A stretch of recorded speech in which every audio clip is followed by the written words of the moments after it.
Bonsoir à toutes et à tous et merci d'être au rendez-vous de ce 20h. Voici les titres. Le temps de l'Afrique est arrivé. Pour réussir le pari du développement, les partenaires doivent nous accompagner dans nos choix, notamment dans le domaine des infrastructures de base. C'est le plaidoyer fait par le président Macky Sall au forum Investir en Afrique en sa qualité de président du NEPAD. Côté panel, il est surtout question de booster les partenariats publics-privés et le Sénégal a été cité en exemple. Le mur du stade Ngalandou Diouf de Rufisque qui s'est écroulé sous le poids des dernières fortes pluies en reconstruction. Le chantier est ouvert ce mercredi. C'est sur instruction du chef de l'État que le ministre des collectivités territoriales est allé en même temps s'inquérir de la situation du tunnel pour une meilleure circulation sur le pont Haï. L'université Ahmadou Makhtar Mbow démarre ses programmes en janvier 2020 pour sa première année académique.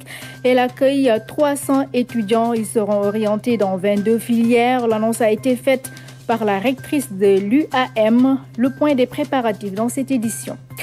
Deuxième tour des éliminatoires de la Coupe du monde de football Qatar 2022. Le Sénégal connaît ses adversaires. Il s'agit du Mali, du Niger et de Djibouti. Le tirage a été effectué ce mercredi. Les compétitions démarrent en novembre prochain. Mesdames, Messieurs, bienvenue dans ce journal. Le temps de l'Afrique est arrivé. C'est le message du président Macky Sall à la 5e édition du forum Investir en Afrique. Pour réussir le pari du développement, les partenaires doivent nous accompagner dans nos choix, notamment dans le domaine des infrastructures de base.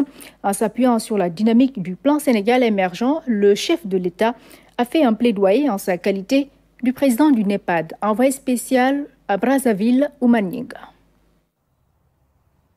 Dans l'agenda économique du continent, le forum Investir en Afrique est devenu un rendez-vous incontournable.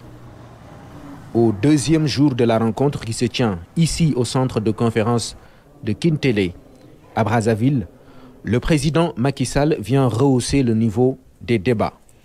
Dans les repères de sa communication remarquable, le chef de l'État met d'abord l'accent sur l'esprit de partenariat nécessaire à la diversification économique.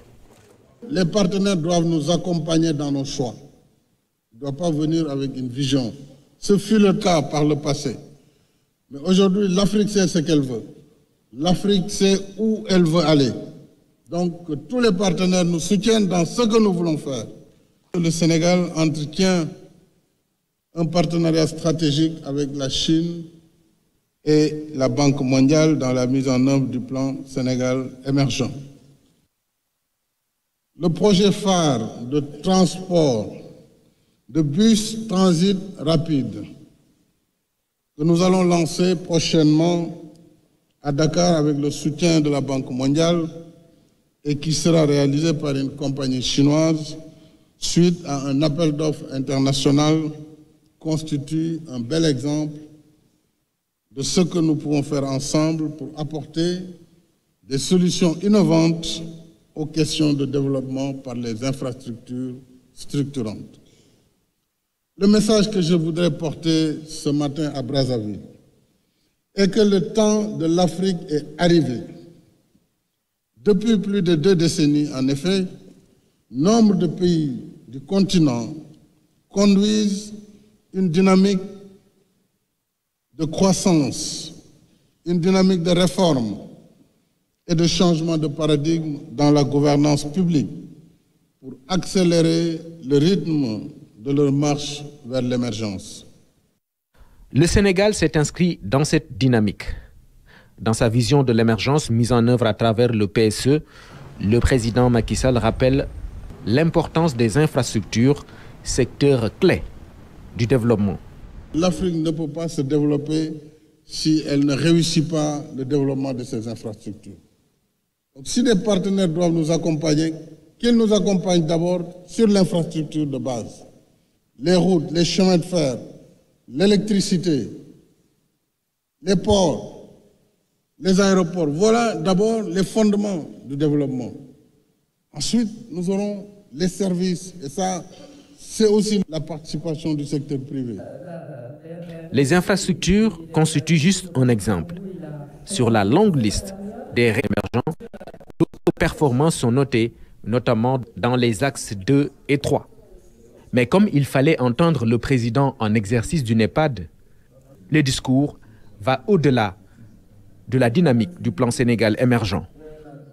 Je voudrais faire également le plaidoyer pour le pont chemin de fer Brazzaville-Kinshasa. Il n'est pas normal, chers aînés et chers frères, qu'en 2019, en 2020, qu'en 2025, entre Brazza et Kinshasa, qu'on puisse encore prendre le bateau. On doit pouvoir le faire par la route, par le train, évidemment par la voie aérienne, par la voie maritime et par la voie fluviale. C'est un plaidoyer pour que ce projet qui fait la fierté de l'Afrique puisse voir le jour. Nous venons en Sénégambie de faire l'inauguration du pont sur la Gambie, qui est le pont de la Sénégambie. Et on ne peut pas imaginer combien ces ponts rapprochent nos peuples et combien ils développent l'économie dans nos pays. Et entre le Sénégal et la Mauritanie, nous sommes en train également de finaliser. Je dois féliciter la BAD qui a été l'un des bailleurs, mais aussi pour le pont de Rosso entre le Sénégal et la Mauritanie, nous avons encore la BAD, mais aussi l'Union européenne et la Banque européenne. Et ça permettra une continuité du Sénégal jusqu'en Europe, puisqu'il n'y aura plus les ruptures naturelles liées à nos fleuves, qui sont évidemment une bénédiction de Dieu. Dans son plaidoyer, le président Macky Sall est revenu sur une position qu'il a toujours défendue concernant les idées reçues en matière d'investissement en Afrique. Il y a une perception exagérée du risque en Afrique, réaffirme avec force le président Macky Sall, qui plaide pour un investissement massif sur le continent en saisissant notamment les opportunités de la zone de libre-échange continentale. Toujours dans le cadre de ce forum Investir en Afrique, côté panel, il a été beaucoup question du partenariat public-privé chez du climat des affaires. Et le Sénégal a été cité en exemple, c'était lors d'un panel consacré à ce thème. L'accent a été notamment mis sur la nécessité de booster l'investissement privé. Dans la deuxième phase du plan Sénégal émergent, nous retrouvons notre envoyé spécial à Brazzaville, Oumar Nying. Le nombre d'intervenants donne d'emblée une idée de l'importance du thème. La session traite du partenariat public-privé. Entre ministres, experts et patrons d'institutions, le débat met en relief des expériences intéressantes en la matière. Nous avons commencé les PPP depuis les années fin 90, dans le secteur d'abord de l'énergie, mais également dans le secteur des ports, dans les secteurs de l'eau également. Et par la suite, on a fait une loi sur les PPP en 2004, qu'on a améliorée en 2014. Et tout cela nous a permis de faire des projets emblématiques, tels que l'aéroport AIBD, l'autoroute à péage Dakar-Diamniadio, mais également des projets dans le secteur de l'énergie. Dans la phase 2 du plan Sénégal émergent, l'objectif est de booster l'investissement privé qui va de plus en plus prendre la place de l'État dans les grands projets. Pour cela, des réformes sont nécessaires en vue d'appuyer le PPP. On essaie de systématiser cela pour qu'on ne perde pas de temps, parce que les PPP, ça prend beaucoup de temps et nos pays n'ont pas le temps. Nos dirigeants veulent des résultats, les populations veulent des résultats immédiatement. Il faut que nous, acteurs, avec les différents bailleurs, qu'on essaie d'avoir des process qui nous permettent d'aller très vite dans la transparence, mais également en ayant surtout des contrats équitables. Parce que c'est des contrats sur de longue durée. Il faut que dès le départ, qu'on s'assure que les contrats que nous signons sont des contrats équitables, que l'État s'en sort, que l'usager s'en sort, mais que le privé également gagne une rentabilité correcte. L'expérience du Sénégal en matière de partenariat public-privé est donc bien perçue, si bien que les autres panélistes l'ont magnifié.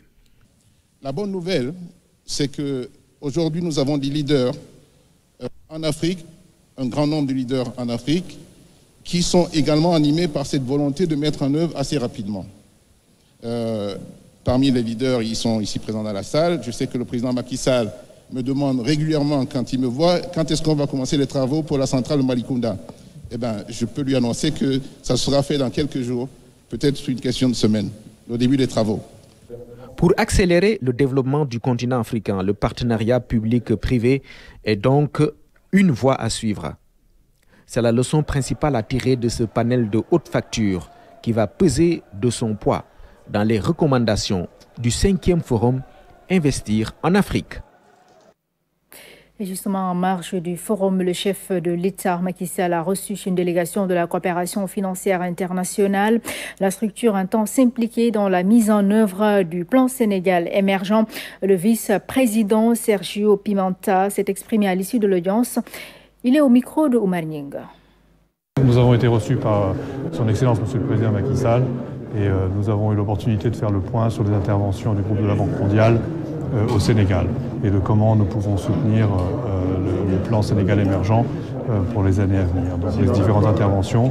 Et du côté de la SFI, la Société financière internationale, qui est l'institution du groupe de la Banque mondiale qui s'occupe du secteur privé, qui soutient le secteur privé, nous avons également parlé de comment nous pouvons soutenir dans différents secteurs le secteur privé au Sénégal. À Brazzaville, toujours, le chef de l'État Macky Sall et la première dame étaient invités d'honneur du banquet offert par le président Denis Sassou Nguesso, un dîner auquel ont pris part d'autres personnalités présentes pour les besoins du forum Investir en Afrique. Le compte-rendu de Oumar Nying. Pour un banquet qui marque le côté convivial du forum Investir en Afrique, le président Macky Sall et la première dame arrivent en invité d'honneur du président Denis Sassou Nguesso. Dans la grande salle du centre de conférence Kinkili, des participants venus en grand nombre accueillent donc le président Sassou et ses hôtes de marque. Était également présent à la soirée le président Félix Tshisekedi de la République démocratique du Congo et d'autres personnalités qui sont à Brazzaville pour les besoins du forum. Ensemble, ils portent un toast en l'honneur du président Macky Sall et Madame Marème Sall.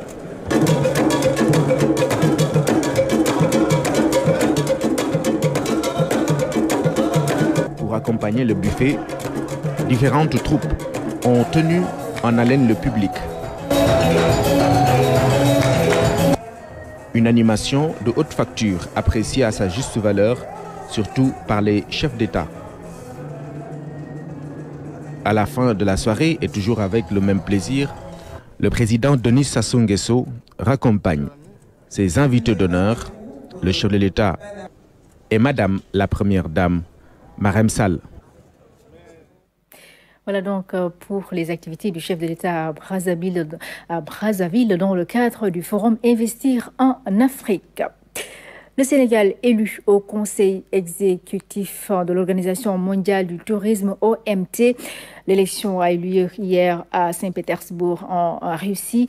Cela fait 8 ans que notre pays n'était pas représenté au Conseil exécutif de l'OMT. Un retour en force qui consacre l'option du Sénégal en matière de tourisme dans le cadre du plan Sénégal émergent. Et notre pays portera aussi la voix du continent pour l'agenda 2063. Pour plus de précisions, voici le ministre du Tourisme, Alioune Sarr. À travers cette élection, le Sénégal se fera le porte-parole d'abord de l'Afrique qui fait du tourisme un pilier de l'agenda 2063, cette transformation structurelle de l'Afrique. Mais également, ce sera une étape importante pour la promotion du secteur touristique qui est, comme vous le savez, dans le plan Sénégal émergent, un des 7 moteurs de notre croissance. C'est également la traduction de la volonté du chef de l'État, le président Macky Sall, de faire du tourisme un secteur prioritaire. Cette élection montre simplement que la communauté internationale valide cette option stratégique de notre pays.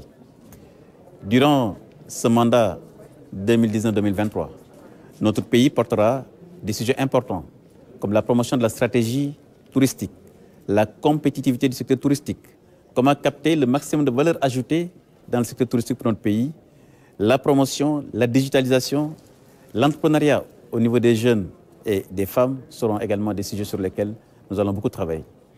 Et au-delà de cette élection au niveau du Conseil exécutif, vous savez que notre pays est également élu dans le comité tourisme et compétitivité. Et c'est un sujet sur lequel également nous allons beaucoup travailler, puisque notre pays va diversifier son offre touristique. Au-delà du balnéaire, nous allons également développer l'écotourisme, le tourisme historique, ce que nous avons fait récemment avec le ministère de la Culture pour la promotion de nos patrimoines culturels, matériels comme immatériels. Tous ces éléments-là seront des sujets que nous allons porter dans ce comité tourisme et compétitivité pour faire en fin de compte notre secteur touristique un secteur créateur de richesse, créateur d'emplois et de développement durable. Organisation du salon tournant de l'économie sociale et solidaire au Sénégal. Le 26 octobre prochain, la ministre de tutelle poursuit la promotion de l'événement au Maroc. Zahra Iyane Thiam a rencontré plusieurs partenaires ainsi que des autorités marocaines. Envoyé spécial à Wandiaï. Dans le cadre de la promotion du salon économie sociale et solidaire, la promotion auprès des parties prenantes est importante. La ministre de la microfinance, Zahra Iyane Thiam, a effectué une première mission au Maroc.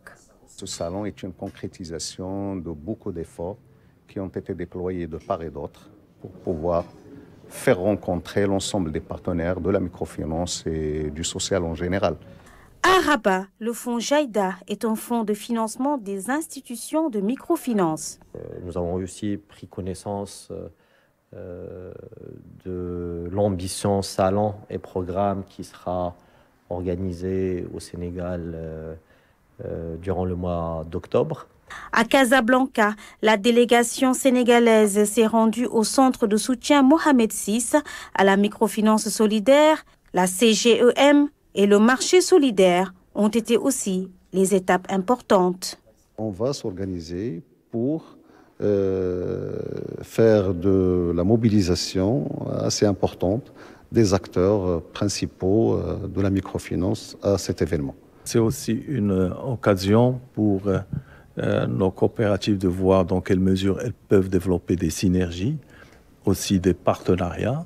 Au départ, on avait 154 coopératives.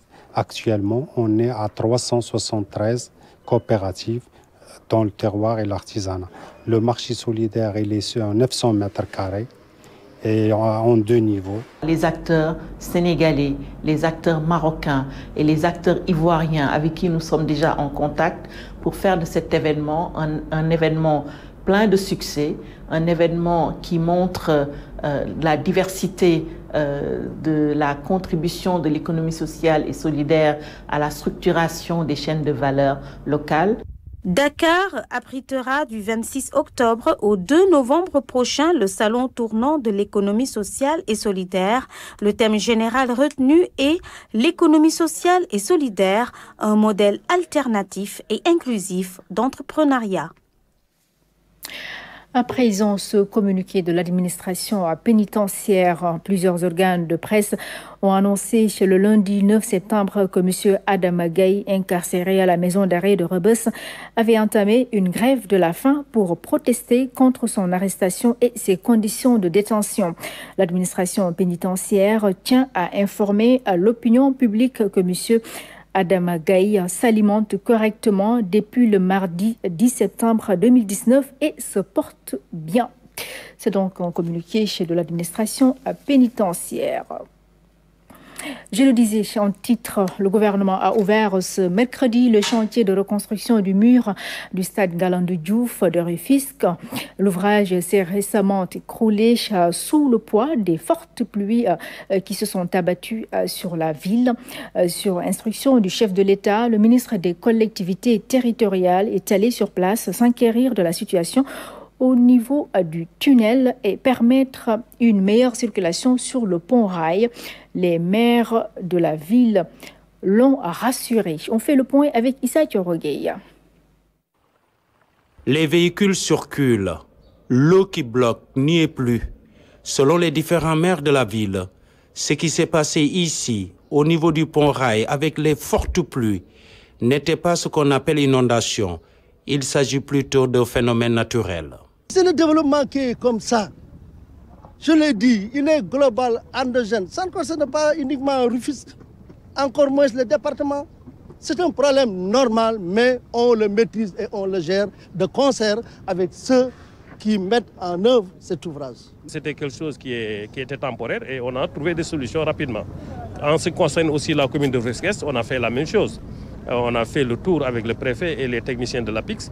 Le développement dans la presse et les réseaux sociaux de ce qui s'est passé ici avec les dernières fortes pluies a connu une telle ampleur que le chef de l'État a instruit le ministre des collectivités afin de se rendre à Rufisque, de s'enquérir de la situation et de trouver au plus vite des solutions.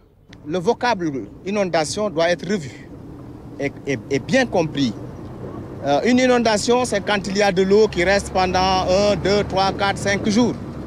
Mais de l'eau qui reste 2 heures de temps et qui part après, nous ne pouvons pas parler d'inondation. Il est heureux de constater aujourd'hui ici que sur ce fameux pont-là, effectivement, l'eau est partie, est bien partie, la circulation est en place.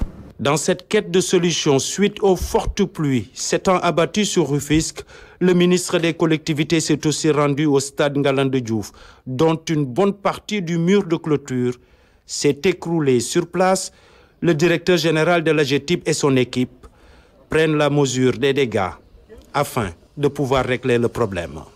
Il est vrai que le mur s'est écroulé, mais il y a un problème aussi de drainage des eaux pluviales.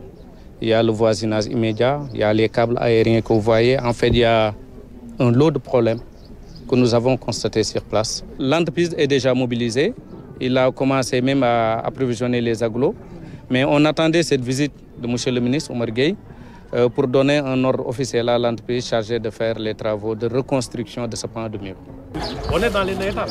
Ce qu'on a vu aujourd'hui avec les jeunes qui montent sur les murs, c'est un problème d'insécurité qui est là. Je pense qu'effectivement, l'État est là. L'État, nous, on est des démembrements de l'État. Ce qu'on ne peut pas faire, l'État peut le faire à notre place. L'entreprise est là. La GETIP est là. Le chantier est ouvert. Les riverains, monsieur le préfet sera là. Les maires, les populations, les jeunes verront effectivement que ce chantier est définitivement ouvert et que les travaux se feront suivant les règles de l'art. Nous veillerons de telle sorte que le mur soit un mur sécurisé, pas un mur qui tombe lors d'une pluie, etc. Toutes les dispositions sont ainsi prises pour la réfection du mur de clôture du stade, côté pont-rail, appelé tunnel. Toutes les mesures sont aussi prises pour qu'il n'y ait point d'inondation, rassure le ministre qui agit sur instruction du chef de l'État. Et puis le ministre de la formation professionnelle, de l'apprentissage et de l'artisanat s'est rendu à la grande mosquée Massalikul Jinan ce mercredi. La mosquée qui sera inaugurée le 27 septembre en présence du chef de l'État offre des commodités techniques installées par de jeunes Sénégalais qui ont été formés ici dans le pays. Tous les détails pour se rendre, donc pour mettre cette infrastructure aux normes international. On fait le point avec Ibrahim Diédioua. Un ouvrage gigantesque qui attire et cristallise toutes les attentions. Massalikul Jinan, ou les chemins du paradis en français, ouvre ses portes au ministre de la formation professionnelle, de l'artisanat et de l'apprentissage. Une visite guidée qui lui a permis de découvrir les différents compartiments et les installations techniques. Ici, par exemple, la régie audiovisuelle, du son et des images de dernière génération sur plusieurs fréquences et des caméras robots qui permettent de filmer l'intérieur de la mosquée sans une présence physique. Le prêchoir et l'ensemble du site sont visibles à partir de la régie. Tous les événements qui y auront lieu pourront être diffusés en direct ou en différé comme cela se fait à la Mecque, avec une expertise bien du Sénégal. C'est avec beaucoup de satisfaction et de fierté que je découvre encore en profondeur cette mosquée qui appartient à tous les musulmans du Sénégal, j'allais dire à tous les musulmans du monde. Et aujourd'hui, c'est un événement important qui se prépare avec le président de la République, son Excellence Macky Sall, pour l'inauguration. C'est une œuvre grandiose d'abord. Nous la devons à Cheikh Ahmadou Bamba, mais aussi je suis très satisfait par la qualité des ouvrages réalisé exclusivement par des Sénégalais qui ont été formés au Sénégal. Ça prouve encore, si besoin en était, que notre système d'éducation et de formation produit encore de bons jeunes. Et il est important qu'on s'arme de cela pour pouvoir, au-delà de la mosquée, bâtir le Sénégal que nous voulons. Le ministre de la formation professionnelle a été reçu par le représentant du Khalife général des Mourides. Macky Youfei a salué l'implication de tout le gouvernement pour l'inauguration prévue le 27 septembre en présence du président de la République, Macky Sall. La communauté mouride se prépare à recevoir ses hôtes sur ce site qui rappelle pour l'éternité le passage de Serigne Touba à Dakar. Après 5 ans et demi à la tête de l'IPRES, le directeur général, dans un point de presse, est revenu sur la situation globale de l'institution, sur les innovations, mais également et surtout les projets et programmes pour rendre meilleures les conditions des retraités. Le compte-rendu est signé Fatoumata Savané. Avec ses 140 000 allocataires, l'IPRES, de 2014 à 2019, a réalisé une belle performance au plan recouvrement. En termes de recouvrement, en 2013, l'IPRES avait recouvré environ 73 milliards de francs CFA. L'année dernière, nous avons été à 121 milliards de francs CFA de recouvrement, ce qui signifie en clair un bond en avant de 60,66 milliards sur le recouvrement des cotisations dues par les employeurs. Nous avons noté depuis 2014 une augmentation de 40% sur les pensions de retraite, une augmentation de 51% depuis 2012, au moment où, de par le monde, on parle de difficultés dans la gestion de la retraite. Ça, c'est le deuxième acquis. À l'IPRES, les pensionnés étaient payés au bimestre, de 58 à 2007. Mais depuis 2017, nos pensionnés sont payés tous les mois, ce qui leur assure une continuité dans le traitement salarial. Sur une crise qu'il qualifie d'artificielle, le directeur général de l'IPRES rassure et apporte des éléments de réponse à d'éventuelles allégations. Ils ont parlé de 600 millions de francs dépensés dans les médicaments. Je dis mieux, c'est près de 900 millions que nous dépensons annuellement depuis quelque temps pour les médicaments. Mais il n'y en aura jamais assez, parce que le rythme de consommation qui concerne le retraité et ses ayants droit, c'est-à-dire son épouse et ses enfants de moins de 21 ans, est une prise en charge gratuite de bout en bout, c'est-à-dire de la consultation à l'hospitalisation et aux médicaments. S'agissant des dysfonctionnements dans le paiement des pensions dans le Nord, il y a deux hypothèses qui sont avancées. La première hypothèse, c'est que certains estiment que l'IPRES paye en retard les pensions parce que c'est payé entre le 12 et le 15. Mais je dois expliquer et que tout le monde puisse le retenir. En réalité, il n'y a pas de retard, c'est parce que nous anticipons. En clair, aujourd'hui, nous sommes au mois de septembre. Nous sommes en train de nous préparer et l'argent est déjà même mis à la disposition de certains prestataires. Nous devons payer l'échéance d'octobre qui devait être payée le 1er octobre. C'est ça que nous allons payer le 15. Donc il ne s'agit pas d'un retard de 15 jours, mais il s'agit d'une avance. Avec des innovations comme la carte biométrique des allocataires, les nombreuses agences de proximité et les projets en cours, le directeur général de l'IPRES soutient que l'institution se porte bien et que ses services fonctionnent sans entrave au profit des retraités. Enseignement supérieur, les cours vont démarrer en janvier 2020 à l'université Amadou Mahtar Mbow. L'annonce est faite par la rectrice de l'UAM. Pour sa première année académique, cette université va accueillir 300 étudiants. Ils seront orientés dans 22 filières et une partie du campus pédagogique sera livrée en décembre. Les détails avec Rougui Atouba. Un mois et demi après sa nomination, la rectrice de l'université Amadou Mahtar Mbow, le professeur Kodou Gueymar, fait une annonce forte. Nous allons démarrer les cours au mois de janvier. Janvier 2020. Madame la rectrice lève les obstacles à l'ouverture de l'UAM à Diamniadio. Ces obstacles ne sont autres que les retards notés dans les travaux de construction. Et pour cette rentrée académique, une partie du campus pédagogique sera réceptionnée. Le groupement m'a confirmé que cette partie que j'ai demandé de terminer va être livrée au mois de décembre, exactement le 29 décembre. Cette partie concerne l'annexe rectorat, ça concerne l'atelier de maintenance et il y a l'UFR 1, le bâtiment 1, où nous avons plus de 50 salles de cours. Il y a également l'amphithéâtre qui est prêt à 95%. Valablement, nous pouvons démarrer les cours.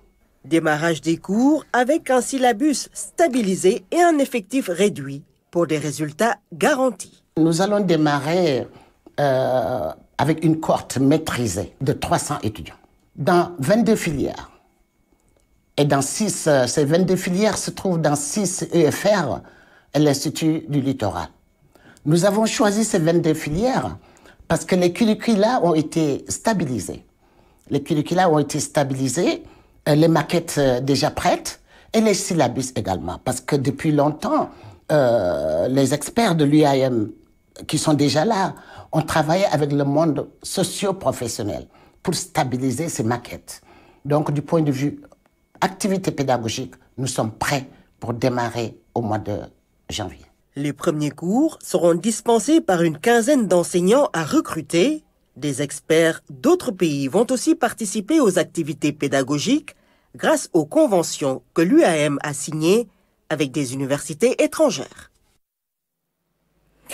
Responsabilité sociétale des entreprises, Sénélec lance ses journées sociales et environnementales. Plusieurs activités sont prévues et le lancement a été marqué par une matinée de don du sang. Compte rendu, Youssouf Kaba. Un grand rassemblement dans la cour du siège de la Sénélec à la rue Vincent. Le personnel semble très mobilisé et engagé. Des journées qui s'inscrivent dans la logique des activités sociales de la boîte. Nous vous invitons à maintenir cette mobilisation durant toutes les journées, parce qu'il y a des rendez-vous majeurs sur lesquels nous vous appelons et nous vous attendons. C'est tout à l'heure le don de sang.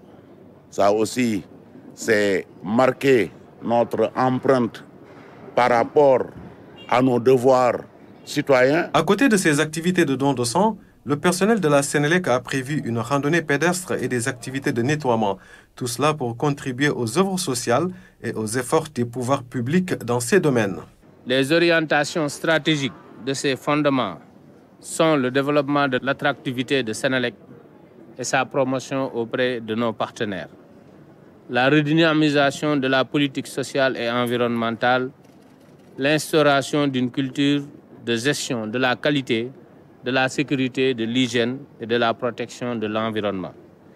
Cette première édition des journées sociales et environnementales sera articulée autour de concepts forts que sont le partage, la solidarité, la reconnaissance, le mérite, l'excellence, la promotion du bien-être à travers le sport et des valeurs que nous devons promouvoir au quotidien. Les activités se poursuivent. 2 jours seront consacrés au déroulement de tout ce qui est prévu en guise de contribution du personnel de la Sénélec. L'audience papale, un moment inoubliable pour les pèlerins catholiques sénégalais à Rome. Ils ont pris part ce mercredi à la sortie publique du successeur de Pierre. Occasion pour eux d'exprimer leur souhait d'accueillir le pape François au Sénégal. Nous y reviendrons dans nos prochaines éditions avec nos envoyés spéciaux. Suite au décès du président Robert Mugabe, chez l'ambassade du Zimbabwe à Dakar a ouvert un livre de présentation de condoléances. Ils sont nombreux, les diplomates, à rendre hommage aux héros de l'indépendance du Zimbabwe. Il s'est éteint le 6 septembre dernier, chez Moussa Mané. Le drapeau du Zimbabwe en berne devant la chancellerie à Dakar. À l'intérieur, certains diplomates se succèdent pour signer le livre de condoléances. Grand défenseur du panafricanisme, Robert Mugabe était resté fidèle dans la défense des intérêts de son peuple. Il a bâti la nation autour de la promotion des intérêts économiques du Zimbabwe. Héros de l'indépendance, il a marqué l'Afrique et le monde entier. Il n'était pas seulement le président du Zimbabwe, mais il était avant ça le président d'un mouvement de libération. Donc il a beaucoup contribué à l'indépendance de nos pays en Afrique australe. Au peuple zimbabwéen, les messages, comme même pour les Namibiens, nos leaders ne sont pas là pour rester pour toujours. Ils ont fait leur part. C'est maintenant à nous de continuer ce qu'ils ont pu achever pendant leur vie. C'est un grand leader de la libération zimbabwéenne et aussi est un grand leader qui a beaucoup contribué à la libération de l'Afrique.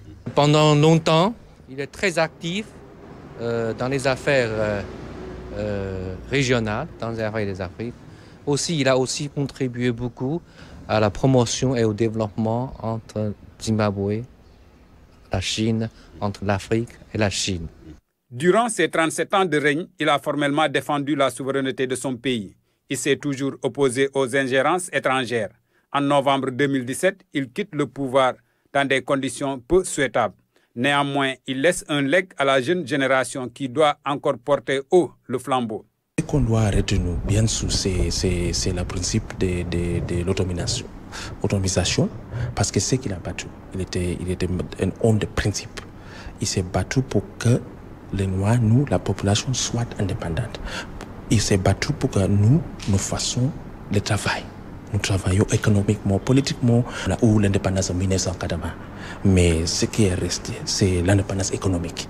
Donc c'est ce qu'il a battu. Donc c'est ça qu'on a retenu pour dire, ok, on doit continuer sur le même chemin pour développer notre pays. Parce que ce qu'il dit à chaque fois, ce qu'il dit, nous, en tant que Zimbabwéens, c'est nous qui doit travailler au premier plan. C'est nous d'abord. On doit travailler dans notre pays.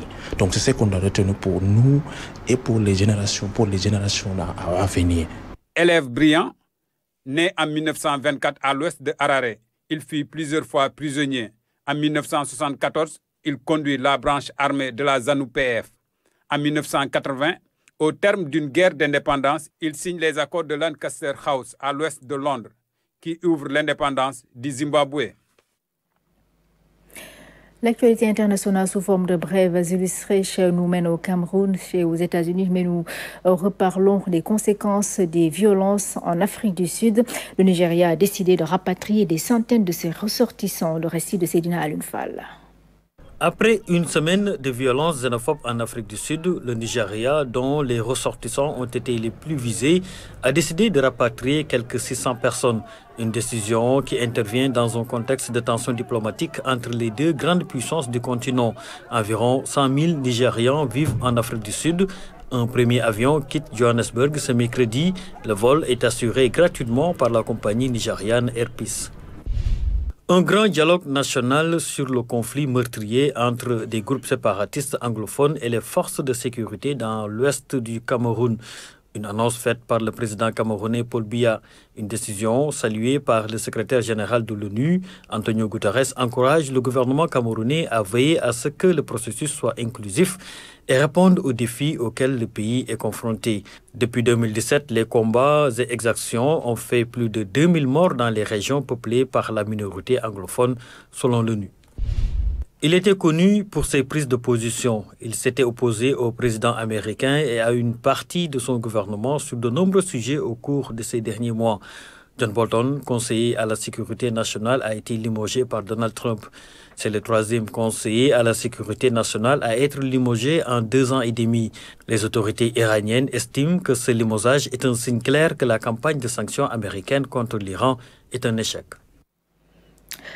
En sport, Coupe du monde de basket Chine 2019, énorme sensation ce mercredi.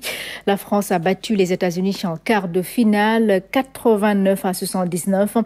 Première défaite des Américains dans un tournoi majeur depuis 2006. Dans l'autre quart, l'Australie s'est imposée face à la République tchèque, 82-70, suivant le résumé de Ibrahim Mboup. Le technicien français Vincent Collet a certainement gagné le respect de Greg Popovich, l'emblématique coach de Team USA. Tant les Bleus ont été aussi bluffants qu'inspirés. Et pourtant, au premier quart-temps déjà, les deux équipes étaient à égalité, 18 partout. Nando De Colo, 18 points, a éclairé la voie du succès, suivi par un Evan Fournier étincelant. Dominé au deuxième quart-temps, les Américains sonnent la révolte dans le troisième. Donovan Mitchell est en première ligne à lui seul, 29 points. Team USA fait la course en tête. En l'espace de quelques minutes, le jeune Frank Tilikina enchaîne les paniers et remet en selle son équipe. Il est imité par Evan Fournier dans un jour de grâce, auteur de 22 points. Scores with the left hand. Malgré l'effort de Kemba Walker, la France tient bon. Rudy Gobert excelle en défense comme en attaque. Il réussit un double-double, 21 points et 10 rebonds. Les Bleus réalisent l'exploit et s'imposent 89 à 79. Le dernier quart de finale a aussi tenu toutes ses promesses. Les Tchèques ont bien résisté avec les 21 points de Patrick Oda et les 13 unités de Thomas Satoransky. Comme d'habitude, l'Australie est portée par Bogut, mais surtout par son talentueux meneur, Patty Mills. Ses 24 points ont pesé dans la balance. Les Boomers gagnent à la fin 82 à 70. Et les demi-finales de la Coupe du monde de basket se joueront vendredi à 8h GMT. L'Australie sera opposée à l'Espagne. À 12h, la France va en découdre avec l'Argentine. Ces 4 équipes sont directement qualifiées aux Jeux Olympiques, tout comme les États-Unis, le Nigeria et l'Iran. Au football, les adversaires du Sénégal sont connus pour les éliminatoires de la Coupe du Monde. Le tirage a été effectué ce mardi. Les compétitions démarrent en novembre prochain. La Coupe du Monde de football se déroulera en 2022 au Qatar. François Sec. Elles seront 40 nations africaines à prendre part aux phases de poule des éliminatoires du Mondial 2022 de football. Les 14 qualifiés issus du tour préliminaire et les 26 exemptés seront répartis dans 10 groupes de 4 équipes. Le Sénégal, vice-champion d'Afrique, partage le groupe A avec Djibouti. Les riverains de la mer Rouge vont disputer pour la première fois de leur histoire les éliminatoires de la Coupe du Monde. Autre adversaire du Sénégal, les Aigles du Mali, présents depuis 2002 au tour préliminaire, et le Niger. La Guinée et la Libye se retrouvent dans le groupe D, un remake des éliminatoires de la Coupe du Monde Russie 2018. Elles seront en compagnie du Libéria et du champion d'Afrique en titre, l'Algérie. D'autres pays ont validé leur ticket en route vers la grand-messe du football mondial, le Togo, l'Angola, la Somalie, le Rwanda. À noter que le Burundi, présent à la CAN 2019, sera absent de ces éliminatoires. Les compétitions démarrent en novembre prochain. Les 10 premiers des poules joueront des matchs de barrage en aller et retour pour déterminer les 5 vainqueurs. Ils représenteront le continent africain à la Coupe du monde de football. La 22e édition se déroulera au Qatar. Ce sera du 21 novembre au 18 décembre 2022. Voilà, ainsi se referme cette édition. Vous pourrez suivre juste après la rediffusion du numéro de votre magazine Le Point consacré à la discipline du tir. Ousmane Garifaye, la semaine dernière, avait reçu le président de la Fédération de tir, Mamadou Ba. Merci d'avoir été au rendez-vous et très belle soirée sur la RTS.